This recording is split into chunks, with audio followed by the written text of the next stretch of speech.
Salut à tous.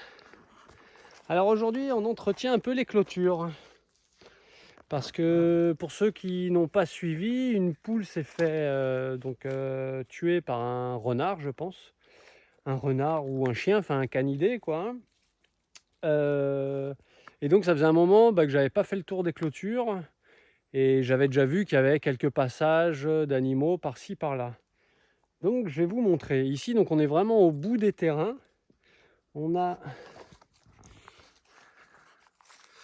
là en bas un ruisseau à sec qui est en eau quand il y a des fortes pluies pendant plusieurs jours. Au printemps, il y a eu pas mal d'eau et il est resté en eau jusque, je sais plus, en mai, fin mai, début juin, je crois. Il y avait un petit peu d'eau. Donc ici, c'est hyper agréable, c'est hyper calme. On est vraiment au bout des terrains, en pleine garrigue. Et quand on entend le petit bruissement d'eau, c'est vraiment génial. Donc regardez les petits passages que font les animaux. Donc là, je viens de mettre des pierres. Mais donc on voit ici, là, clairement, ça fait un trou dans la végétation et ça rejoint le ruisseau. Donc j'ai été chercher des grosses pavasses. Ce qui est cool, c'est qu'en garrigue, il n'y a jamais très loin à aller. Et en fait, je les mets sur le grillage pour que ça appuie dessus. Comme ça, l'animal, quand il va vouloir passer, il va être retenu par ça, hein. Donc bon, c'est pas un système infaillible, on va dire, mais pour tout ce qui est canidé, ça marche plutôt bien. Donc là, on peut voir aussi, je les coince en dessous, que ça soit vraiment pas juste posé, quoi. Là, on voit que je le coince dedans, quoi, pour que ça fasse vraiment du poids dessus et que ça vienne vraiment embêter les animaux, quoi. Donc un sanglier pourrait passer, hein. Voilà, il y a certains animaux, s'ils ont vraiment envie, la nature, on l'arrête pas comme ça, hein. Mais l'idée, c'est plutôt d'embêter, de ralentir, et si possible, d'éviter le passage. Donc ici aussi, j'ai vu qu'il y avait un passage là. Bon là, je l'ai déjà remis le grillage, mais il était arrondi. Et il était arrondi dans le sens de rentrer par ici. Parfois, sur certaines sentes, ça va dans l'autre sens. Ici aussi, il y avait clairement un passage. Donc là, j'ai commencé à le refaire. Et je vais vous montrer un peu comme je fais. Donc là, on peut voir que le grillage n'était pas hyper tendu. Et du coup, c'est pas mal parce que ça me permet de faire comme un ourlet. C'est-à-dire de venir poser une partie du grillage vraiment de manière perpendiculaire, parallèle au sol, pardon, et pas perpendiculaire. Comparé à tout à l'heure, là-bas où je vous ai montré, où le grillage était assez droit. Donc là, je peux vraiment venir poser les pierres dessus. Donc l'idéal, dans un monde parfait, ça aurait été de faire l'ourlet dans l'autre sens, pour que si un animal vienne ou essaie de gratter, qu'il soit directement sur le grillage. Là, ça va, disons, plutôt empêcher la sortie, parce que si un animal passe vers l'extérieur, il peut plus facilement soulever. Alors que s'il était dans l'autre sens, c'était plus simple. Mais là, vous imaginez bien avec toute cette végétation, et surtout, il y a quand même un fort dénivelé pour aller jusqu'au ruisseau, que venir jusqu'ici pour faire l'ourlet dans l'autre sens, c'est compliqué. Donc ce qui est cool, c'est qu'on a un clapasse qui était pas loin avec des grosses pavasses. Donc je prends une pierre, voilà, comme ça, et j'essaie de bien mettre le poids, voilà, qu'il soit bien dessus. Hop. Donc quand on fait un ourlet comme ça, c'est ce que j'appelle un ourlet, hein, mais bon, j'ai pas déposé le brevet de cette appellation. Mais donc quand je fais ça, c'est beaucoup plus pratique. Il y a moins à coincer les pierres, on les met juste dessus. Et du coup là, ça tend hyper bien le grillage. Et du coup, c'est quand même vachement plus efficace. Donc parfois, voilà, j'en remets une petite en dessous. J'essaie de faire deux choses en même temps. Certaines personnes diront que les hommes n'y arrivent pas, mais visiblement, je m'en sors à peu près. Voilà. Donc quand je peux, j'essaie de coincer donc un morceau du rocher entre les mailles.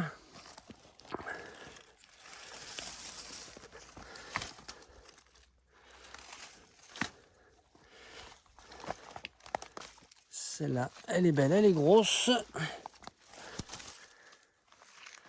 Voilà, et pour cette zone ici, donc des fois, il faut un peu aider le grillage. Donc pour cette zone ici, c'est pas mal. Enfin, c'est même plutôt bien. Oui, donc le grillage à la base, c'est un grillage à mouton d'1,52 m, voilà, pour être précis. Où les mailles sont plus serrées en bas. Vous voyez, on va dire 2 doigts. Et au fur et à mesure, là, c'est beaucoup plus grand. Et après, j'ai rajouté 2 fils pour que ça monte. Bon, pour vous dire, je fais 1,83 m. Donc ça monte, suivant les endroits, entre 1,70 m et 1,80 m. Donc ça, c'est bien. C'est vraiment l'idéal pour les lamas et pour les humains, quoi. Donc ici, ça c'est fait. Là, ici, je vois clairement que je pourrais le faire ici aussi. Mais pour l'instant, il n'y a pas de passage. Donc on va continuer. Là, on voit que les lamas, ça fait un moment qu'ils ne sont pas venus par ici. Parce que donc là, on est début septembre. Et tout l'été, ils étaient plutôt en haut. Et de ce qu'on m'a dit, alors je ne sais pas si c'est vrai ou quoi, mais c'est que les lamas arriveraient à gérer un peu leur nourriture. Enfin, quand ils en ont la possibilité. Et donc, est-ce qu'ils ne sont pas venus ici cet été intentionnellement pour essayer que ça repousse ou quoi? Je ne sais pas. Bon, là, ici, c'est des zones que j'avais faites, mais qui ne sont pas terribles. Là, on peut voir qu'ici, il y a clairement un espace. Donc, j'avais mis ça comme ça, mais ça, ici, c'est pas génial. Bon, pour l'instant, je vois qu'il n'y a pas de traces. Donc, voilà, je vais pas bosser inutilement. Même si c'est vrai que si je voudrais protéger les poules à fond, eh bien, ça aurait été bien de tout faire. Mais là, ici, on est dans l'enclos des mâles où il y a les poules. Et il y a à peu près 900 mètres de clôture. Donc c'est compliqué d'étanchéifier et de faire un beau muret en pierre comme ça sur 900 mètres, quoi. Et surtout qu'aujourd'hui, on est samedi, je suis avec mon petit bout. Et donc du coup, clairement, on a aussi autre chose à faire, quoi. Ici, on peut voir qu'un animal a dû se faire attraper. Il y a tout un tas de feuilles. Ici, il y a des déjections. Et ça ne ressemble pas aux crottes de mon chien, quoi. Qui sont clairement plus grandes. Donc ça, c'est possiblement un canidé et peut-être un renard. Après, je ne suis pas encore tout à fait spécialiste du caca des animaux. Ah, là, on peut voir qu'il y a un passage. Vous voyez le grillage comme il est bombé. Donc là, on voit que c'est un animal qui est passé dans ce sens. Mais ce qu'on peut voir aussi, c'est que les traces ici ne sont pas flagrantes. Ça a l'air de faire une sente qui passe comme ça. Mais après, pour descendre là-bas, il y a quand même un gap, une belle descente. Donc je ne suis pas bien sûr. Ils ont pu essayer de passer par là, quoi. Voilà, c'est pas une science infuse, hein, non plus.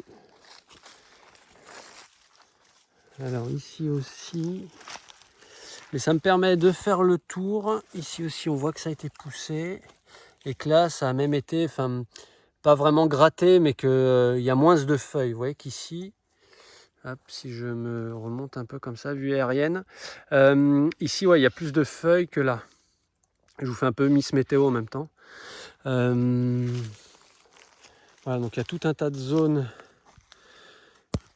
que j'avais faite au fur et à mesure de certains moments, quoi. Parce qu'ici, il y avait clairement un ancien chemin où les chasseurs passaient. Donc bon, désolé, j'ai coupé un peu leur chemin, leurs habitudes. Et donc ici, je savais clairement que c'était une zone sensible. Donc j'avais anticipé la chose et j'avais déjà renforcé la zone ici, quoi. Parce que les animaux dans la nature, tout le monde va au plus facile, hein. Comme nous, quoi, hein. On va pas traverser une garrigue impénétrable, enfin quasiment impénétrable ici, alors que ici il y avait un chemin. Donc comme il est plus utilisé, ça repousse. Je vais vous montrer un dernier petit truc, tant qu'on parle d'entretien des clôtures. Donc ici on a un joli grand clapasse. Et on va avancer et je vais vous montrer un truc qui s'est passé.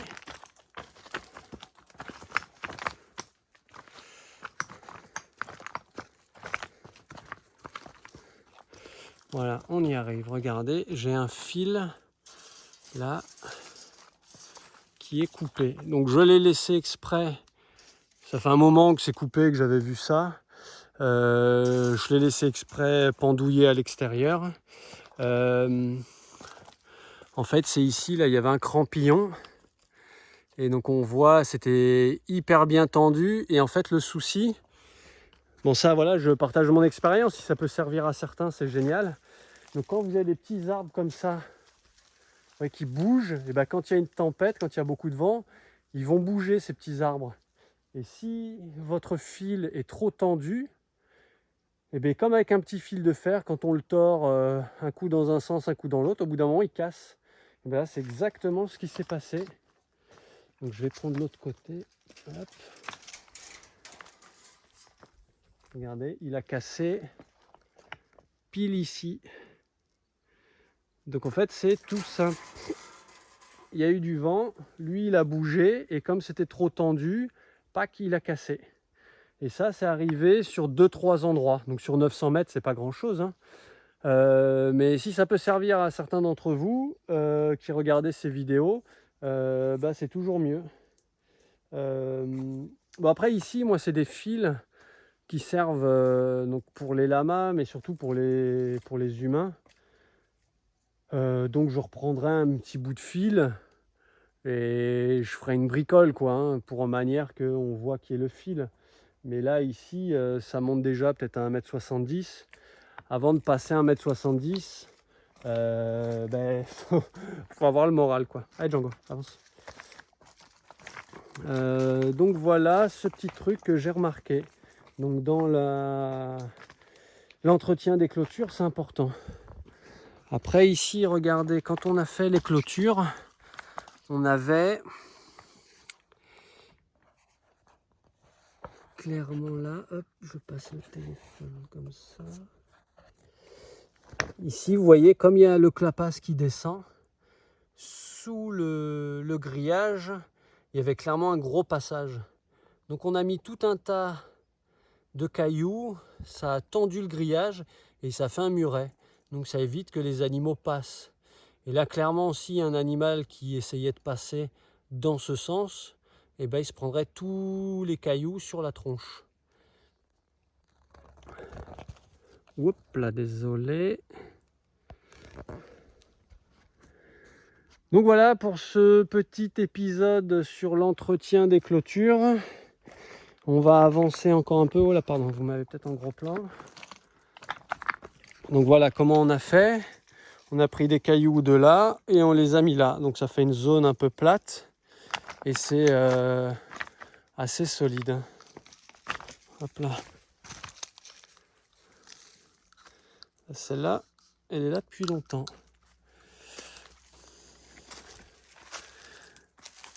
Donc ouais, ici aussi, voilà, c'est un des endroits où un des fils du haut a cassé. Donc il est là. Non, du bas. Du bas. Oui, merci Thibaut. Ça c'était le fil du bas. Enfin, quand je disais fil du haut, c'était fil d'en haut. Ici, comme on devait traverser le clapasse, on a dû faire entre guillemets une saignée dans le clapasse, donc enlever des cailloux, les remettre avec des pierres de chaque côté. Donc ici, clairement, le haut du grillage, il n'est pas 1,52 m, hein. Il est beaucoup plus bas. Mais c'était pas très grave. Au moins, il est bien solide. Parce qu'en fait, si on faisait pas ça, ben, il aurait fallu soit mettre un poteau au milieu, et ici, on aurait une grosse montée, et après une grosse descente. Ça aurait fait des plis, des trucs bizarres. Soit on faisait ça. Et là, l'idée, c'était plutôt de faire ça. Donc ouais, quand on fait des clôtures comme ça, quand on est dans un champ, voilà, une belle prairie, c'est hyper simple, il n'y a pas de souci. Quand on est en garrigue, enfin, ou en forêt, il faut vraiment s'adapter, donc faire avec et pas contre. Et d'un seul coup, voir ce qui est le moins énergivore, ce qui est le plus facile à faire, le moins chronophage aussi. Chronophage donc qui prend du temps, énergivore qui nous bouffe de l'énergie. Donc voilà. Alors après ici, ce qui s'est passé, je pense aussi, c'est qu'ils étaient trop bien tendus. C'est-à-dire que celui-là, là, celui du haut, il est un peu flex comme vous voyez. Et celui du bas, il était trop bien tendu. Donc il a pété, ou c'est peut-être le crampillon qui a lâché, quoi. Donc voilà. J'essaie de regarder ce qui s'est passé. Est-ce qu'on arrive à le voir? Ah ouais, le crampillon, il est là.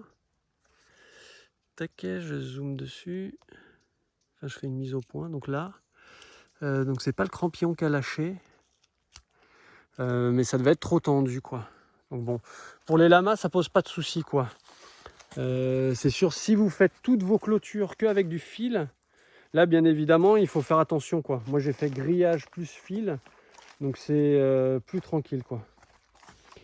Ici, je vois aussi que ça a bougé. Donc ça, pareil, je reviendrai. Et là, ici aussi, on a un beau petit passage d'animal. Donc là, on voit que c'est recourbé vers l'intérieur. Donc c'est un animal qui est rentré. Et donc en frottant son ventre au sol, il a retiré des feuilles, hein. C'est un peu comme Rambo, hein, quand il passe sous les barbelés. Voilà, il se met le ventre à terre. Donc là, on peut le voir. Donc à force, hein, avec l'œil, on prend l'habitude, quoi. Enfin, l'œil prend l'habitude, justement.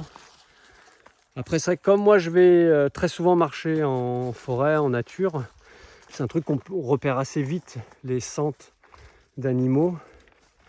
Et donc, moi, j'ai vite l'œil là-dessus. Et puis, comme j'ai tout posé avec des amis, hein, heureusement, donc encore une fois, merci les gars et les filles, d'ailleurs. Et bien je sais, voilà, ce qui a été fait ou ce qui n'a pas été fait, quoi.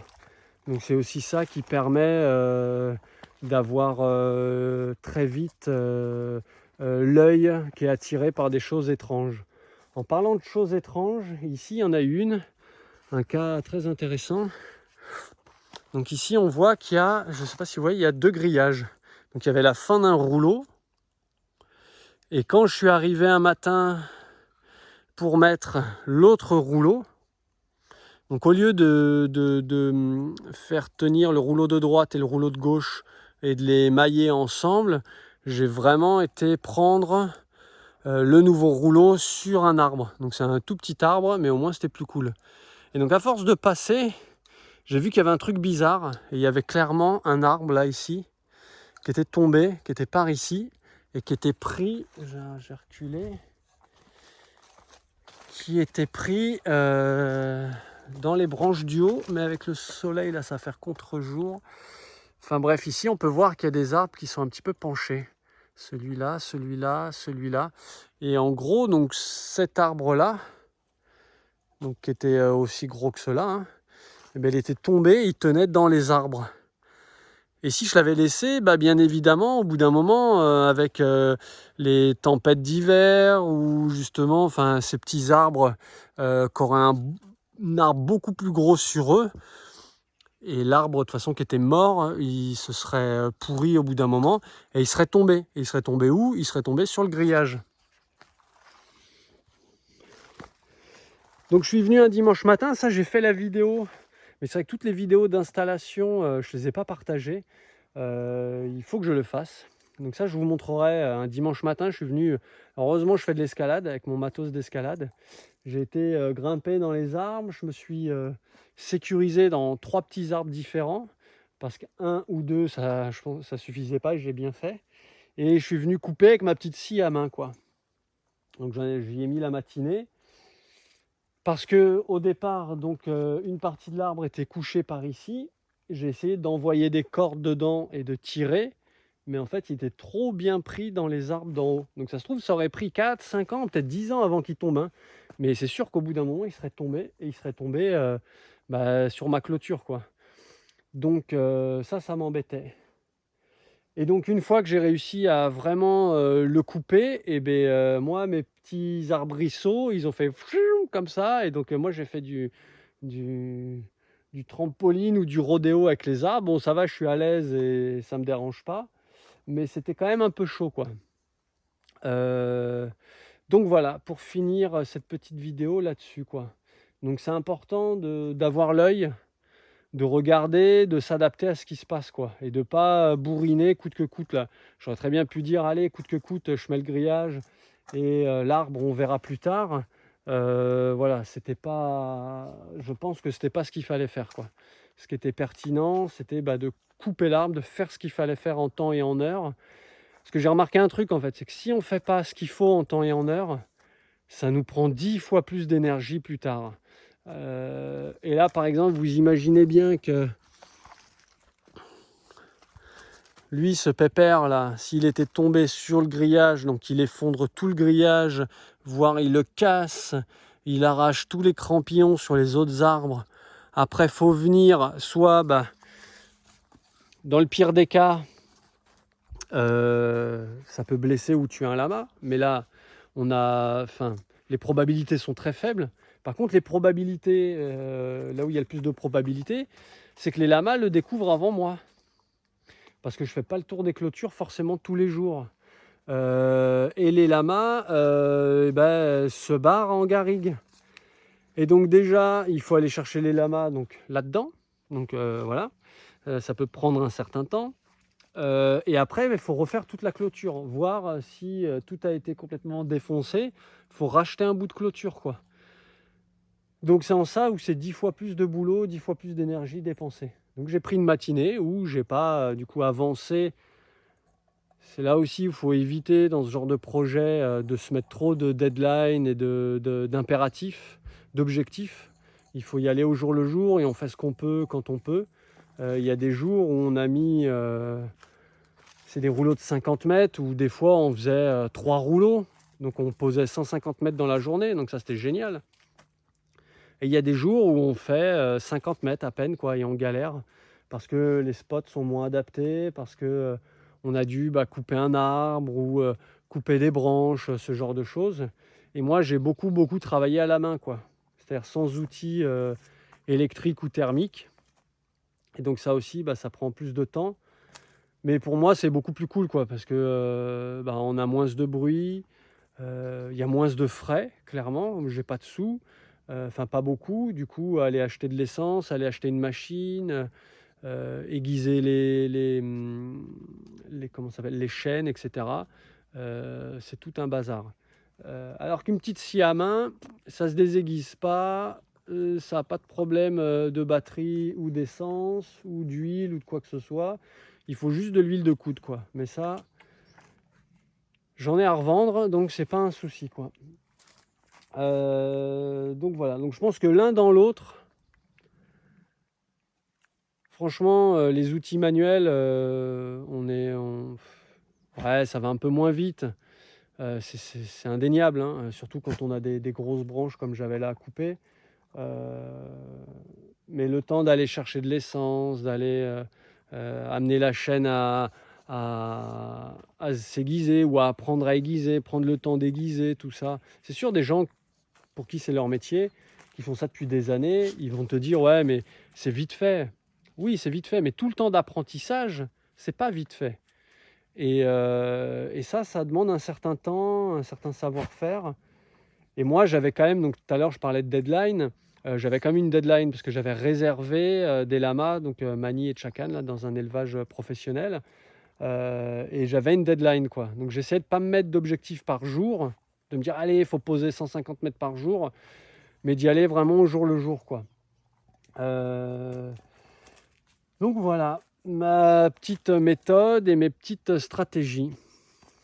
Et là, je vais vous montrer un truc sympa. C'est ici, on a des vieilles souches d'olivier. Donc c'est des anciens terrains agricoles. Donc comme vous voyez, hein, c'est la jungle, hein. Et on a des vieilles souches d'olivier qui sont reconnaissables par leurs trous. Vous voyez, ça fait des trous. Je vais vous en montrer un autre là tant qu'on y est, qui est juste un peu plus loin, qui est encore une souche encore plus grosse. Et en même temps, je regarde toutes les clôtures qui sont plutôt bien. Ouais, c'est plutôt bien. Et voilà la grosse souche.